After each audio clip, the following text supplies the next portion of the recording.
ওকে, তো এই লেসনে আমরা শিখব বেসিক প্রোফাইল ক্রিয়েট, মানে প্রোফাইল তৈরি করা। প্রোফাইল মানে হচ্ছে সিবি। আমরা যে অর্থে বায়োডাটা, সিবি বা রিজিউম যেভাবেই বলি না কেন, মানে বায়োডাটা, রিজিউম, সিবি, প্রোফাইল সবগুলো একই জিনিস। তো সিবি কেন লিখতে হবে? আমরা যে কোনো চাকরিতে যখন আমরা অ্যাপ্লাই করি, যে কোনো ট্রেডিশনাল জবে, তখন আমরা আমাদের সিবিটা সেন্ড করি, আমাদের সিবিটা সাবমিট করি। এখন সিবি কেন সাবমিট করি কোনো কোম্পানিতে অ্যাপ্লাই করার সময়? সিবি সাবমিট করি এই কারণে, কারণ সেই নিয়োগদাতা কোম্পানি যেন আমার সম্পর্কে বুঝতে পারে, আমার সম্পর্কে পর্যাপ্ত ইনফরমেশন জানতে পারে। তাহলে আমার পর্যাপ্ত ইনফরমেশন সন্নিবেশ করে আমি আমার সিবিটা লিখি। ঠিক তেমনি যখন আপনি আউটসোর্সিং কাজের জন্য নিজেকে উপস্থাপন করছেন, তখন এখানেও আপনাকে সিবিটা সেন্ড করতে হবে, মানে আপনার সিবি বায়ার দেখবে। বাট সেই জন্য আপনাকে প্রতিবার সিবি ফটোকপি করে সেন্ড করতে হবে না। এখানে আপনি যেটা করবেন, আপনার সিবিটা আপনি কোথায় তৈরি করবেন? ওডেক্সের ফরম্যাটে তৈরি করে রাখবেন। ওডেক্সে আপনার সিবি সেভ করা থাকবে। দেন যখন কোনো বায়ার আপনার বিষয়ে বিস্তারিত জানতে চাইবে, আপনাকে নিয়োগ দিবে কি দিবে না এই ব্যাপারে সিদ্ধান্ত নিতে চাইবে, তখন সে আপনার সিবিটা দেখবে। এবং আপনার সিবিটা যদি ভালো হয়, আপনার সিবিতে দেখে যদি মনে হয় যে হ্যাঁ আপনি কাজ পারবেন, তখনই বায়ার আপনাকে নিয়োগ দিবে। তো সেই জন্য সিবি লেখাটা, মানে ভালোভাবে সিবি লেখাটা খুবই ইম্পর্ট্যান্ট।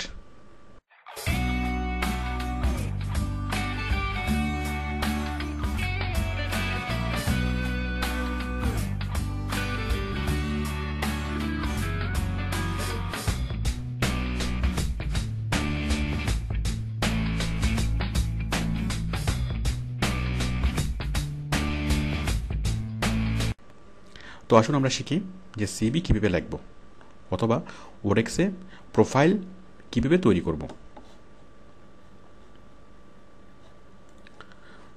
আমরা সাইন আপ করার পরে, মানে অ্যাকাউন্ট ক্রিয়েট করার পরে এই পজিশনে পেয়েছিলাম। আমরা এখন আমরা প্রোফাইল তৈরি করার জন্য আমরা এখানে ক্লিক করব, ক্রিয়েট ইউর প্রোফাইল। আমি এখানে ক্লিক করছি। এখন আমরা একটা ফরম্যাট পাবো, সেই সিবির ফরম্যাটটা দেখুন, সিবির ফর্মটাই আমরা এটা ফিল আপ করব। প্রথমত ডিসপ্লে নেম, যে আপনি আপনার নামটা পুরোটা লিখবেন নাকি অর্ধেক লিখবেন। আমি দিলাম পুরোটা, সালমান খান। এরপর হলো পোর্ট্রেট। পোর্ট্রেট মানে হলো ছবি, তাহলে পোর্ট্রেট মানে হলো ফটো। তো দেখুন আমি ফটোটা অ্যাড করছি, আপলোড, দেন চুজ ফাইল। তারপর আপনি তো প্রথমে আপনার কম্পিউটারে সেভ করে রাখবেন আপনার ছবিটা, দেন কম্পিউটারের সেভ ফাইল থেকে আপনি দিয়ে দিবেন।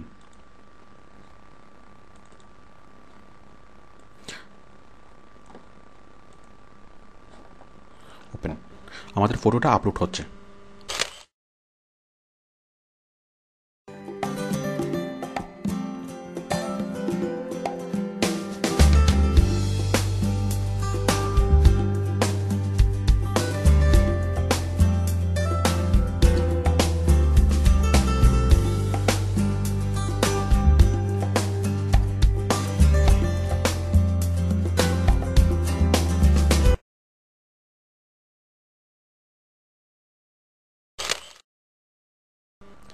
তো এখানে অনেকে প্রশ্ন করে যে ফটোটা কেমন হতে হবে, এখানে অন্য কোনো ফটো দিলে হবে কিনা।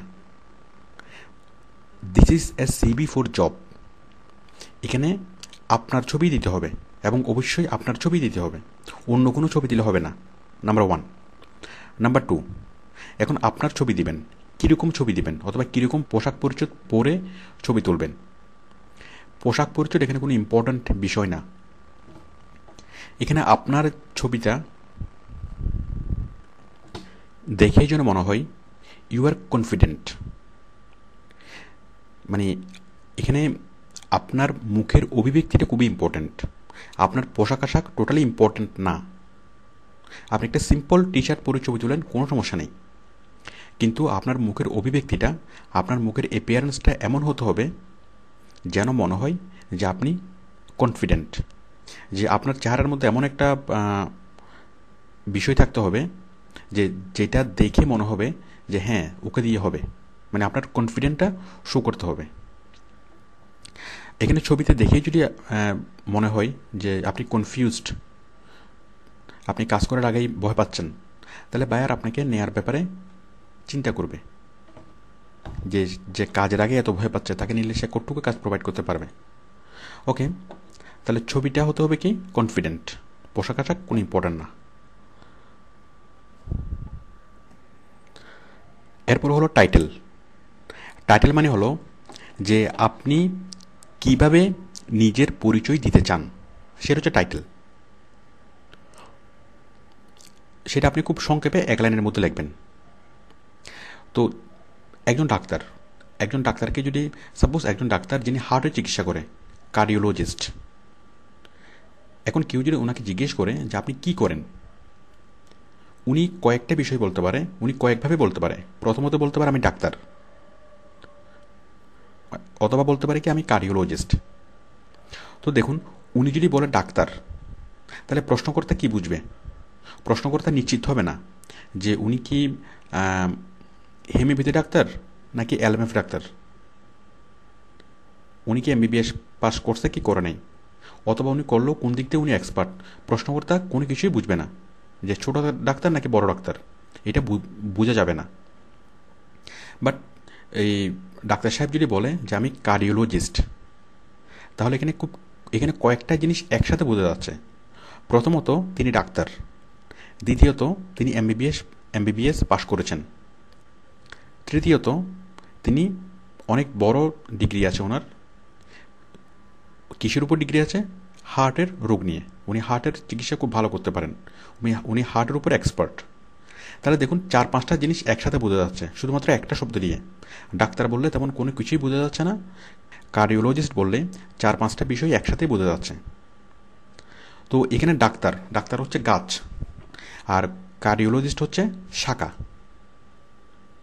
তো এখানে টাইটেলের মধ্যে আপনার গাছ এবং শাখা দুইটাই দিতে হবে।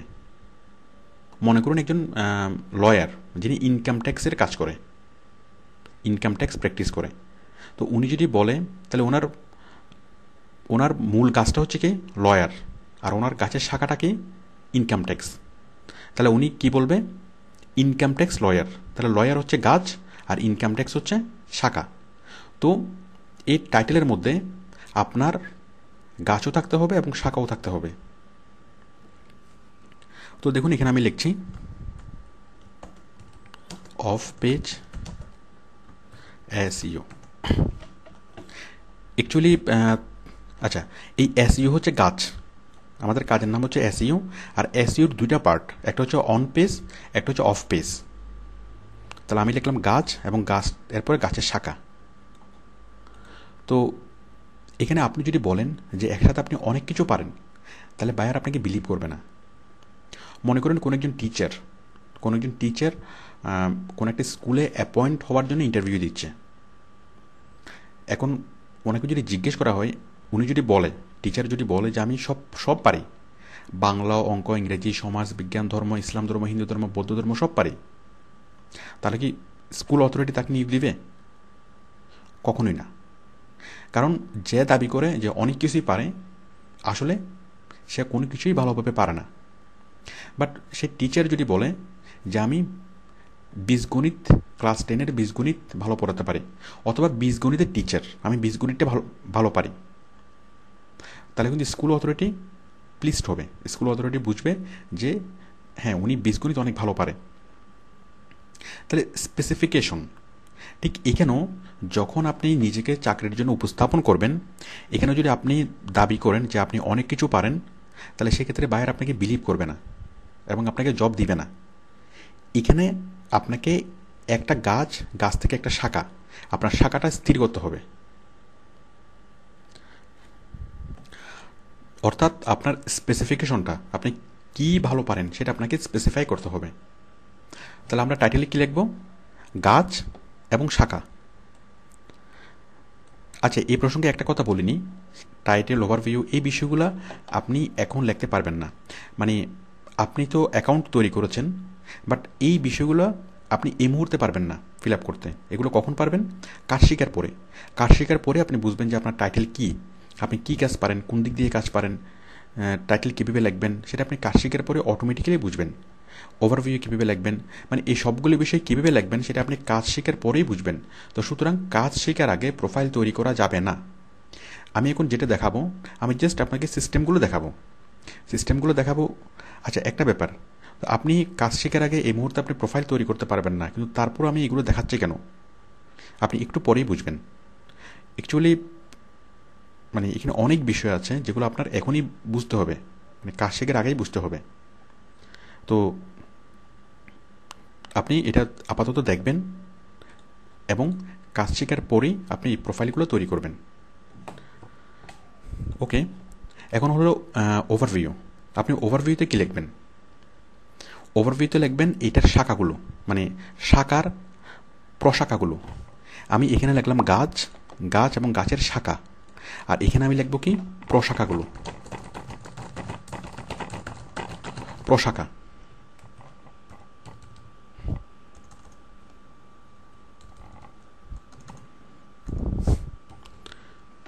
মনে করেন একজন ডাক্তার সাহেবের গাছ হচ্ছে উনি ডাক্তার, ওনার শাখা হচ্ছে উনি কার্ডিওলজিস্ট, মানে উনি হার্টের চিকিৎসা করে। এখন ডাক্তার সাহেব যদি বলে যে হার্টের যত ধরনের রোগ আছে সবগুলো চিকিৎসা আমি করতে পারি, তাহলে এটাকে কেউ বিলিভ করবে? কখনোই না। কারণ একজন ডাক্তার, উনি যত বড়ই হার্টের ডাক্তার হোক না কেন, উনি একটা বিষয় হয়তো ভালো, একটা অথবা দুইটা বিষয় হয়তো উনি ভালো পারবে, বাট সবগুলো পারবে না। সাপোজ একজন ডাক্তার আছে যিনি বাইপাস সার্জারি খুব ভালো করতে পারে, হয়তো বাইপাসের সাথে অন্য আরেকটা কিছু পারতে পারে, বাট হার্টের যত ধরনের রোগ আছে সবগুলো রোগ উনি একা পারেন না। এবং কোনো ডাক্তার যদি এটা দাবি করে, তাহলে আমরা নির্ঘাত বুঝতে পারবো কি সেই ডাক্তার মিথ্যা বলছে। তো ঠিক তেমনি এই যে গাছ এবং গাছের শাখা, এই শাখার মধ্যে অনেকগুলো প্রশাখা আছে। যেমন এই ডাক্তার সাহেবের শাখা হচ্ছে হার্ট। এখন হার্টের অনেকগুলো রোগ আছে, কমসে কম 10-12টা রোগ আছে। তার মানে এই কার্ডিওলজিস্ট শাখার 10-12টা শাখা আছে। এখন সবগুলো শাখা একজনের পক্ষে জানা সম্ভব না, সবগুলোতে এক্সপার্ট হওয়া অথবা সবগুলোতে প্রফেশনাল হওয়া একজনের পক্ষে সম্ভব না। তো এখান থেকে হয়তো আপনি কয়েকটা জানতে পারেন, কয়েকটা কাজ ভালোভাবে জানতে পারেন। তো সেই জিনিসগুলো আপনি এখানে লিখবেন যে এই শাখার কোন কোন প্রশাখাগুলো আপনি ভালোভাবে জানেন, সেগুলো আপনি এখানে লিখবেন। সেগুলো লিখবেন, ডেসক্রাইব করবেন এবং বুঝাবেন যে আপনি ভালোভাবে যে জানেন সে আপনার জানার যৌক্তিকতা কী, আপনার জানার ভিত্তি কী, কীভাবে আপনি জানেন। আচ্ছা, এরপরে আপনি যে কাজটা করেন, আপনি যে কাজটা জানেন অথবা যেটা আপনি করতে পারেন সেটা কেন অন্যদের চেয়ে ডিফারেন্ট, আপনি সেটা ভালোভাবে করতে পারেন, অন্যদের চেয়ে ভিন্নভাবে কীভাবে করতে পারেন এবং কীভাবে করলে আপনি বায়ারকে বেশি লাভবান করে দিতে পারেন। মানে টোটাল আপনার যে প্রশাখাগুলা, সেই প্রশাখাগুলার বিস্তারিত বর্ণনা আপনি এখানে লিখবেন। মানে আপনি কতটুকু পারেন এবং অন্যদের চেয়ে কতটুকু ভালো পারেন। তো বেসিক্যালি এই জিনিসগুলো দেখেই বায়ার আপনাকে নিয়োগ দেবে। যে এটা দেখে বায়ার বুঝতে চেষ্টা করবে যে বায়ার যে কাজের জন্য এমপ্লয়ি হায়ার করতে চাচ্ছে, মানে এমপ্লয়ি নিয়োগ দিতে চাচ্ছে, সেটার জন্য আপনি তার পারপাস সার্ভ করতে পারবেন কিনা, আপনি সেই কাজটা করতে পারবেন কিনা। যেমন আমরা যখন কোনো ডাক্তারের কাছে যাই, তাহলে প্রথমে সাপোজ আপনি কোন একজন লোক মনে করেন হার্টের সমস্যা নিয়ে গেল। এখন তিনি দেখবেন প্রথমে ডাক্তারের সাইনবোর্ড যে এই লোক কি মানে হার্টের চিকিৎসা করে কিনা। উনি অবশ্যই একজন স্কিন স্পেশালিস্টের কাছে যাবেন না, উনি টাইটেল দেখে প্রথমে ডাক্তার সাহেবের কাছে যাবে। এরপরে নিচে ডেসক্রিপশনগুলো পড়বে ডাক্তার সাহেবের, যে ডাক্তার সাহেব সাপোজ উনি যাচ্ছে বাইপাস সার্জারি করানোর জন্য, তাহলে এই ডাক্তার সাহেব বাইপাস সার্জারি করাতে পারে কিনা সেটা পেশেন্ট ভালোভাবে দেখবে। দেখার পরেই ওই পেশেন্ট ডিসাইড করবে তিনি এই ডাক্তারের কাছে যাবেন কি যাবেন না।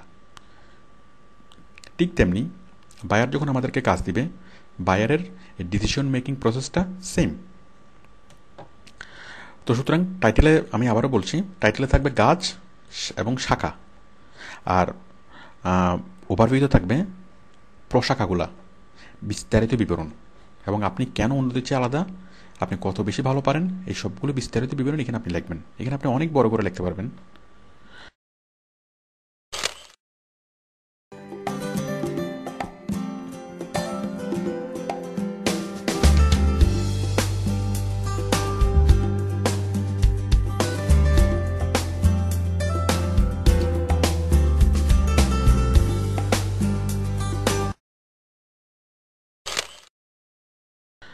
ওকে, এরপর হলো আওয়ারলি রেট। আপনি প্রতি ঘন্টায় কত রেট চান, এটা অ্যাকচুয়ালি এখানে আপনি, এটা হচ্ছে ওদের জানার জন্য, যে আপনি মানে আপনার সম্পর্কে একটা আইডিয়া দেওয়ার জন্য। যেমন আমরা যে কোনো চাকরিতে অ্যাপ্লাই করার আগে আমরা সিভিতে লিখে দিই যে এক্সপেক্টেড স্যালারি এত। তো সেই রকম এখানে এটা হচ্ছে সিভি, তো এখানে আপনি এক্সপেক্টেড স্যালারি চাইবেন। তবে আমরা এক্সপেক্টেড স্যালারি চাই ট্রেডিশনাল জবের জন্য মান্থলি স্যালারি, আর এখানে স্যালারি চাইতে হবে আওয়ার, পার আওয়ারলি আপনি কত স্যালারি চান। এই যে দেখুন আওয়ারলি রেট, মানে আপনি আওয়ারলি প্রতি ঘন্টা কাজের জন্য আপনি কত টাকা, কত ডলার স্যালারি চান। এই যে ডলার, আমি দিলাম $2, তাহলে আমাকে 1 ঘন্টা কাজ করলে কত স্যালারি দিবে, $2। আর আমি যদি সপ্তাহে 100 ঘন্টা কাজ করি তাহলে আমাকে স্যালারি দিবে $200। আর এই $200 আমাকে পে করবে কখন, সপ্তাহ শেষে, মানে প্রতি সোমবারে। আমি আবারও বলছি, আপনার স্যালারিটা $2, আপনি 1 সপ্তাহে কাজ করেছেন 100 ঘন্টা, তাহলে আপনার 100 ঘন্টা গুণন আপনার রেট সমান $200। তাহলে এই $200 আপনাকে পে করবে কখন, সপ্তাহ শেষে, মানে ওদের সপ্তাহ শেষে, মানে প্রতি সোমবারে। ওদের পেমেন্ট ডেট হলো প্রতি সোমবারে। যাই হোক, আশা করি আপনি বুঝতে পেরেছেন। তো এরপরে দেখুন 10% ওডেক্স ফি। ওডেক্স আমাদের যে সার্ভিসগুলো দিচ্ছে এই সবগুলোর জন্য ওডেক্সের একটা চার্জ দিতে হয়, ওডেক্সকে একটা ফি দিতে হয়। সেটা কত, 10%। আমাদের বেতনের উপর 10%, যেমন আমাদেরকে স্যালারি হচ্ছে 2, আমাদের বেতনের 10% কত, 0.22। এখন এই ওডেক্সের এই ফিটা কে দিবে, এই ফিটা আমাদেরকে দিতে হবে না, এটা দিবে বায়ার। তো দেখুন বায়ার যখন আমাকে $2 যখন দিবে, একই সাথে ওডেক্সকে দিতে হবে আমার বেতনের 10%, মানে 0.22। ক্লায়েন্ট মানে বায়ারকে টোটাল পে করতে হবে 2.22। যাই হোক, এটা নিয়ে আমাদের মাথা ব্যথা নাই, আপনি জাস্ট একটুকু মনে রাখুন যে ওডেক্সের ফিটা আমাদেরকে কখনো পে করতে হবে না, আমরা যেটা চাইবো সেটাই আমরা পাবো। তো এখানে আমরা যে রেটটা লাগলাম সেটা একটা অ্যাপ্রক্সিমেট রেট। এখানে নতুন অবস্থায় যেটা লজিক্যাল 2 অথবা 3, এটা নিয়ে পরে আবার বার্গেনিং হবে। মানে আপনি যখন কাজে অ্যাপ্লাই করবেন তখন বায়ার এটা নিয়ে আপনার সাথে বার্গেনিং করবে যে তুমি এত চেয়েছিলে, বাট আমি এত দিতে পারবো না, এত দেবো। এভাবে আপনার সাথে চেটিং হবে। একটা বুদ্ধি করলে কেমন হয়, এখানে যেহেতু রেটটা নিয়ে বার্গেনিং হবেই, তাহলে একটু বুদ্ধি করে যদি আমি $100 দিই, তাহলে অন্তত বার্গেনিং করতে করতে তো $50 আসবে। কি বলেন? এখন এটা করলে সমস্যা যেটা, সেটা হচ্ছে বায়ার হার্ট অ্যাটাক করতে পারে। যাই হোক, মানুষ মেরে লাভ কি। তো দেখুন নতুন অবস্থায় যেটা লজিক্যাল হলো 2 অথবা 3, এর বেশি হলে সেটা হাস্যকর হবে। যত আপনার এক্সপেরিয়েন্স হবে, যত আপনার কাজের কোয়ালিটি বাড়বে, দেন ধীরে ধীরে আপনি এটা বাড়াতে পারবেন। আপনি নতুন অবস্থায় দেবেন 2 অথবা 3, এরপর প্রতি মাসে আপনি $50 করে বাড়াবেন। এই রেটটা আপনি পরে নিজেই বাড়াবেন। আমরা এখানে যে তথ্যগুলো দিচ্ছি সবগুলো আপনি যে কোনো সময় চেঞ্জ করতে পারবেন। কীভাবে চেঞ্জ করবেন সেটা আমি দেখাবো। এরপর দেখুন ইংলিশ লেভেল কেমন। আপনাকে অবশ্যই দিতে হবে fluent in both written and verbal skill, 5 নম্বরটা দিতে হবে। আমাদেরকে কেউ যদি জিজ্ঞেস করে যে পরীক্ষা কেমন হয়েছে, আমরা বলি মোটামুটি। এখানে যদি আপনাকে জিজ্ঞেস করে আপনি ইংলিশ কেমন পারেন, যদি আপনি এখানেও বলেন যে মোটামুটি, তাহলে বায়ার ধরে নিবে আপনি ইংলিশে খুবই দুর্বল এবং আপনার সাথে কমিউনিকেট করতে প্রবলেম হবে। যদিও বা আউটসোর্সিংয়ের কাজগুলো করার জন্য, এসইওর কাজগুলো করার জন্য ইংলিশ খুব একটা লাগে না, ইংলিশে খুব ডিপলি কোনো নলেজ লাগে না। কিন্তু আপনি যদি নিজেই ঘোষণা করে দেন যে আপনার ইংলিশে জ্ঞান কম, তাহলে বায়ার যেটা মনে করবে যে আপনার সাথে কমিউনিকেট করতেই প্রবলেম হবে। তো সুতরাং বায়ার আপনাকে নিয়োগ দিতে চাইবে না। তো এখানে অবশ্যই আপনাকে বলতে হবে কি 5 নাম্বারটা, fluent in both written and verbal skills. Okay, এরপর দেখুন জব ক্যাটাগরিজ অফ ইন্টারেস্ট। আপনি কোন ক্যাটাগরিতে কাজ করতে চান? দেখুন আমি এখানে নিচে এই যে একটা আছে মেন ক্যাটাগরি আর একটা আছে সাব ক্যাটাগরি। তো add job categories that apply to you, আমি এখানে ক্লিক করছি। দেখুন এখানে আমি অনেকগুলো দেখতে পাচ্ছি।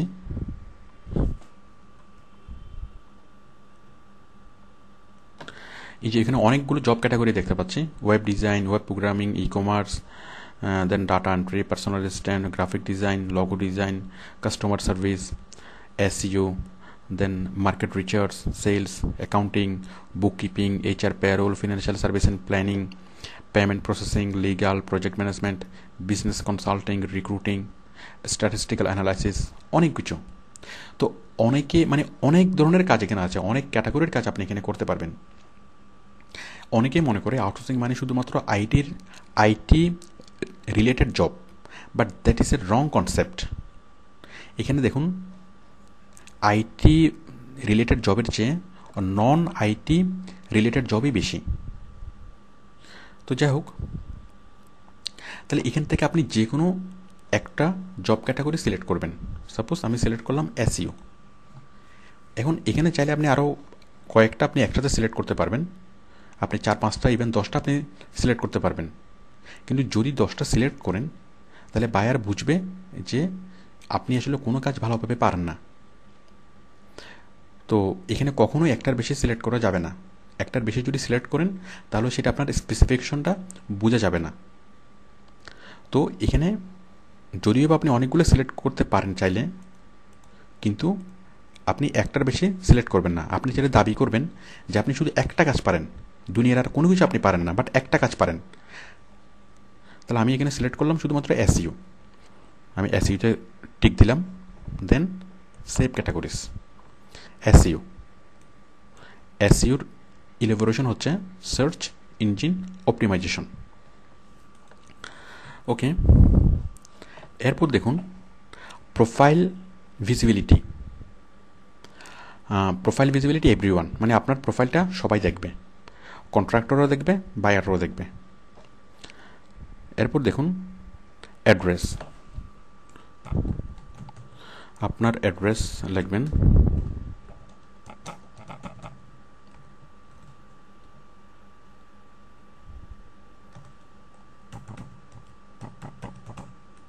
আমি একটা কাল্পনিক অ্যাড্রেস লিখছি।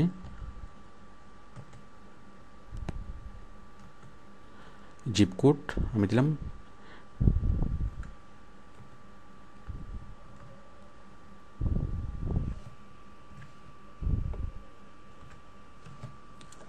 যেমন এখানে জিপ কোড কত হবে?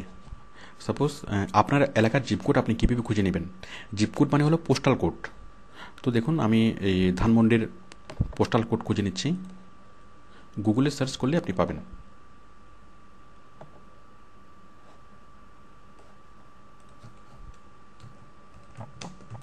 Zip code of Dhanmondi.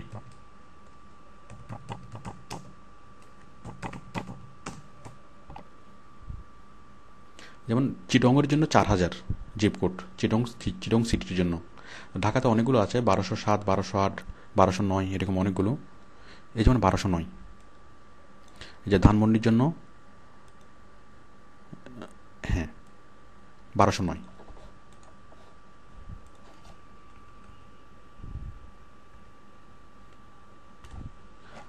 আমি জিপ কোড লাগলাম, মানে পোস্টাল কোড, দেন ফোন নাম্বার লেখা শুরু করতে হবে 1 থেকে 17। আমি একটা কাল্পনিক নাম্বার লিখছি। তো ফোন নাম্বার লেখা শুরু করতে হবে 1 থেকে। প্রথম দুইটা এখানে ডিজিট, প্রথম এখানে 2 ডিজিট আর বাকি 8 ডিজিট এখানে। এখানে 1-এর আগে 0 লিখতে হবে না। মোবাইল নাম্বার লিখতে হবে 1 থেকে, প্রথম দুইটা এখানে, পরের 8টা এখানে। কারণ এই যে জিরো কিন্তু আমাদের কান্ট্রি কোডের সাথে ডিফল্ট দেওয়া থাকবে। তাহলে আমরা ফোন নাম্বার লিখলাম। তাহলে আমরা আমাদের এই সিভিটা ফিল আপ করলাম। তো আশা করি বুঝতে পেরেছেন।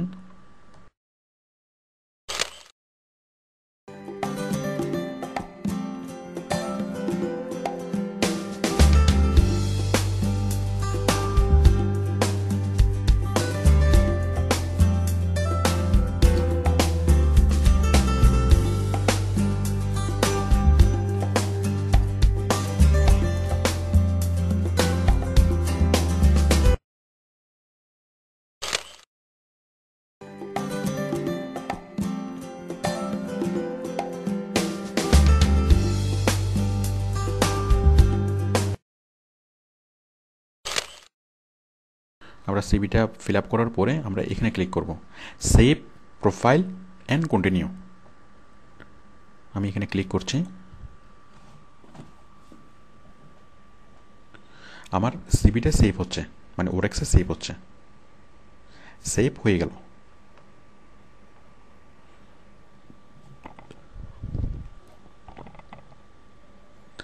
ওকে, পরের লেসন আমরা প্রফেশনাল প্রোফাইল কীভাবে তৈরি করব সেটাই দেখব। ওকে, থ্যাংক ইউ।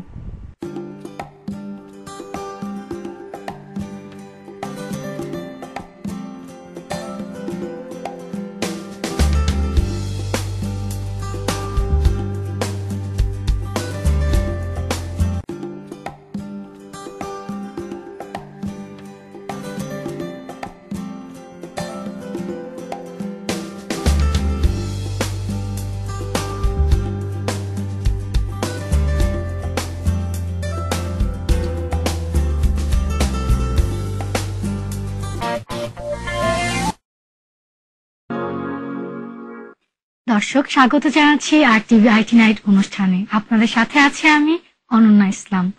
মূলত তথ্য প্রযুক্তি সংক্রান্ত জানা অজানা নানা বিষয়ে আলোচনা নিয়ে আমাদের এই আয়োজন। আজকের বিষয় আউটসোর্সিং।